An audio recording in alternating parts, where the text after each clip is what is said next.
ಡಿಕೆಶಿ ವಿರುದ್ಧವಾಗಿ ಕೇಂದ್ರ ಸಚಿವ ಕುಮಾರಸ್ವಾಮಿ ಕಿಡಿಕಾರಿದ್ದಾರೆ. ನನಗೆ 4 ತಾಲೂಕು ಮುಖ್ಯ ಅಂತ ಹೇಳಿ ಸಿಎಂ ಹೇಳಿದ್ದಾರೆ. 4 ತಾಲೂಕಿಗೆ ಮಾತ್ರ ಮುಖ್ಯಮಂತ್ರಿನ ಅವರು ಅಥವಾ ರಾಜ್ಯಕ್ಕೆ ಸಿಎಂ ಅಂತ ಹೇಳಿ ಪ್ರಶ್ನೆಯನ್ನ ಮಾಡಿದ್ದಾರೆ. ರಾಮನಗರ ಕನಕಪುರಕ್ಕೆ ಕರೆಂಟ್, ರಸ್ತೆ, ನೀರು ಕೊಟ್ಟೆ. ರೈತರು ಕಾನೂನು ಹೋರಾಟ, ಕೋರ್ಟ್ಗೆ ಹೊರಟಿದ್ದಾರೆ. ನಂದಗುಡಿ ಯೋಜನೆಗೆ ವಿರೋಧ ಬಂದಾಗ ಬೇಡ ಅಂತ ಹೇಳಿದೆ. ಬಿಡದಿ ಟೌನ್ಶಿಪ್ ವಿಚಾರವನ್ನು ಪ್ರಸ್ತಾಪ ಮಾಡಿ ಮುಖ್ಯಮಂತ್ರಿಗೆ ಈ ರೀತಿಯಾಗಿ ಕೌಂಟರ್ ಕೊಟ್ಟಿದ್ದಾರೆ ಎಚ್ ಡಿ ಕುಮಾರಸ್ವಾಮಿ. ಸ್ವಾತಂತ್ರ್ಯ ದಿನಾಚರಣಾ ದಿನವೇ ವಿಶ್ವೇಶ್ವರಯ್ಯ ಬಡಾವಣೆ ಹಾಗೆ ಕಾರಂತ ಬಡಾವಣೆಯನ್ನ ಘೋಷಣೆ ಮಾಡಿದೆ. ಎಸ್ಎನ್ ಕೃಷ್ಣ ರಸ್ತೆ ಬಿಡಿ ಅರ್ಕಾವತಿ ಲೇಔಟ್ನಲ್ಲಿ ಸೈಟ್ ಕೊಟ್ರ. ಸಿಎಂ ಡಿಕೆ ಶಿವಕುಮಾರ್ ವಿರುದ್ಧ ಕೇಂದ್ರ ಸಚಿವ ಕುಮಾರಸ್ವಾಮಿ ಈ ರೀತಿಯಾಗಿ ಕಿಡಿಕಾರಿದ್ದಾರೆ. ರಾಮನಗರದಿಂದ ಆಯ್ತಲ್ಲ, ಬೆಳೆದಿದೆ ಅಲ್ವಾ, ರಾಮನಗರದಿಂದ ಒಂದು ಡೆಲಿಗೇಷನ್ ಬಂದಿದ್ದಾರೆ.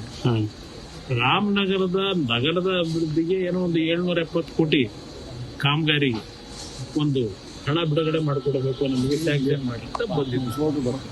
ರಾಮನಗರದಿಂದ ಅದಕ್ಕೆ ಬಂದಂತವ್ರಿಗೂ ರಾಮನಗರದ ಟೌನ್ ವಿಷಯದಲ್ಲಿ ಕೆಲವು ಸ್ಥಳೀಯ ಸದಸ್ಯರುಗಳಿಂದ ಚುನಾಯಿತ ಸದಸ್ಯರು ಆ ವಿಷಯಕ್ಕೆ ಬಂದಿದ್ದಾರೆ. ಅವರೇನು ಬಿಡದಿಲಿ ಅದೆಂತ ನಿಮ್ಮ ಟೌನ್ಶಿಪ್ ಮಾಡಿ ಅಂತ ಕೇಳಕ್ ಬಂದಿಲ್ಲ. ಅವ್ರ ಮುಂದೆ ಭಾಷಣ ಮಾಡ್ಕೊಂಡವ್ರೆ. ಅವ್ರು ಬಂದಿರೋದು ರಾಮನಗರ ಟೌನ್ ನಲ್ಲಿ 770 ಕೋಟಿ ಕಾಮಗಾರಿಗೆ ಹಣ ಕೊಡಿ ಅಂತ ಬಂದವರು.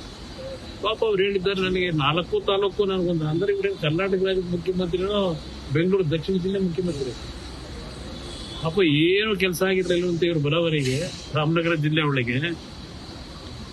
ನಾನು ರಾಮನಗರಕ್ಕೆ ಪಾದಾರ್ಪಣೆ ಆದ್ಮೇಲೆ ಆ ಜಿಲ್ಲೆ ಯಾಗಿತ್ತು, ಒಂದು ಹಳ್ಳಿ ರಸ್ತೆ ಇರಲಿಲ್ಲ. ಹಲವಾರು ನಿದರ್ಶನ ಕೊಡಬಲ್ಲೆ.